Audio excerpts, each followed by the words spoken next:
They thought it was just another quiet morning in a peaceful neighborhood.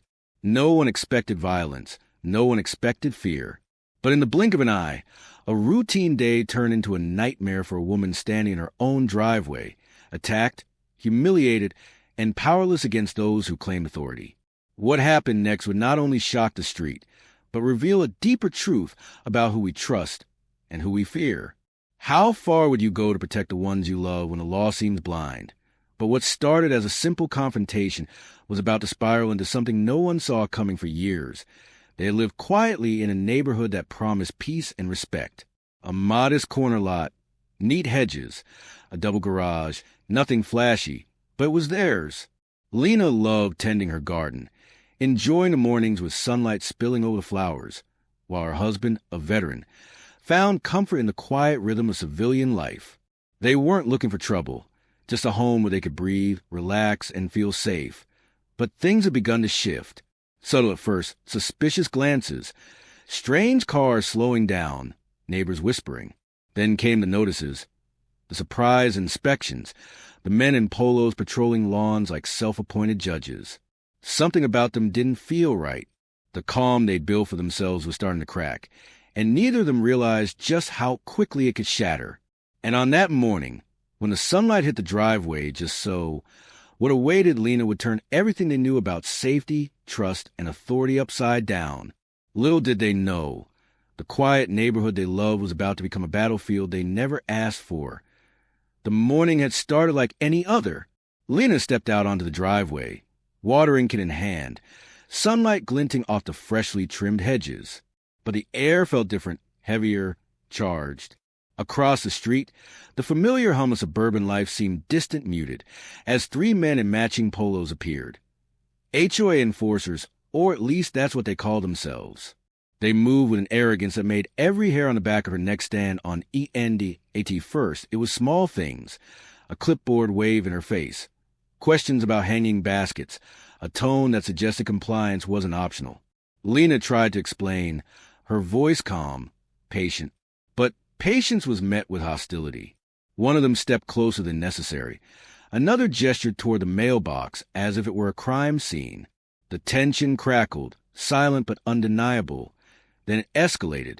A shove, light, almost casual, but enough to make her stumble. Shock painted her face.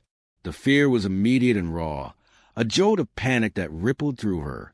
She was surrounded, vulnerable, and suddenly the neighborhood felt like a cage.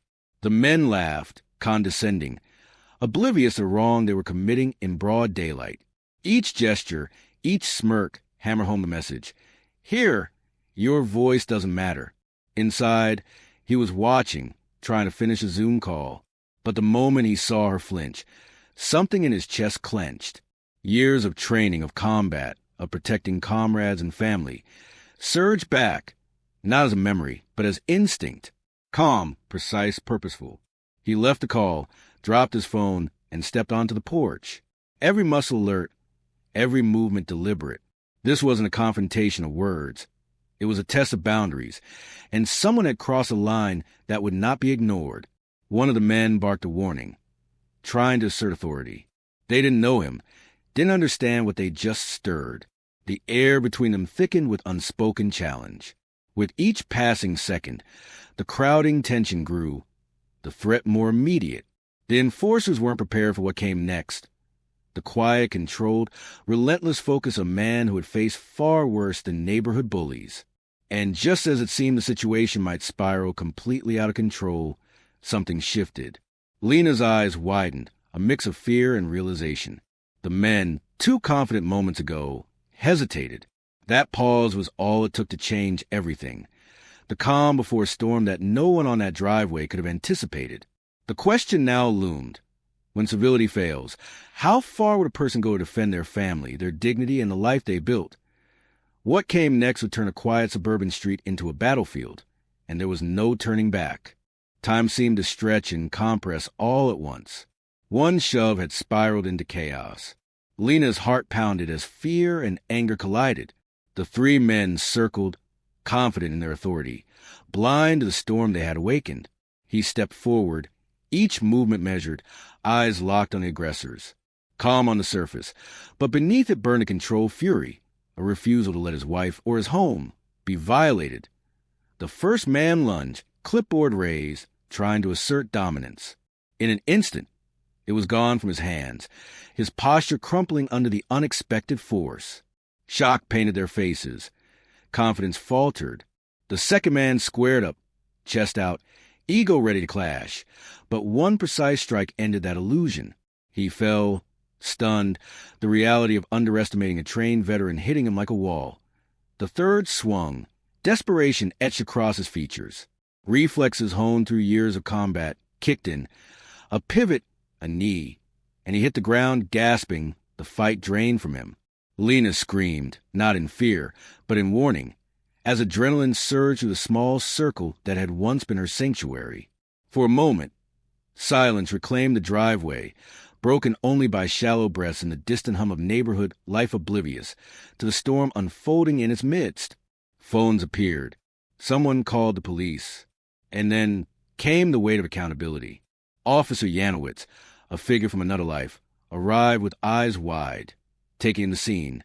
3 grown men moaning, one still conscious but clearly defeated, and a veteran standing tall, calm, controlled, unwavering. The enforcer's confidence evaporated, replaced by panic. Rick Thompson, the HOA president, arrived too late, his authority meaningless against truth and justice. Every shove, every violation, every attempt to intimidate had been met with precision and restraint. The line had been drawn, and they had crossed eye teeth that I end that moment. It became clear. The neighborhood, the rules, the supposed authority, none of it mattered in the face of real courage and standing up for what's right. One shove had triggered a reckoning, a wake-up call that echoed far beyond the driveway, far beyond their quiet street. The question now hung in the air, as heavy as the morning sun. What happens when those who claim power are held accountable, and ordinary people find the extraordinary strength to defend justice? And as the sirens drew closer, the real fight, one of truth, exposure, and change, was only just beginning by nightfall. The chaos had settled, but the lessons remained vivid. The enforcers had been held accountable. Restraining orders, charges, and a neighborhood finally seen the truth of the intimidation that had long been brushed aside. Rick Thompson's authority crumbled. The HOA's facade of control exposed, and a quiet street that felt unsafe now resonated with a new sense of justice. For Lena and her husband, life slowly returned to normal, but nothing would ever feel quite the same.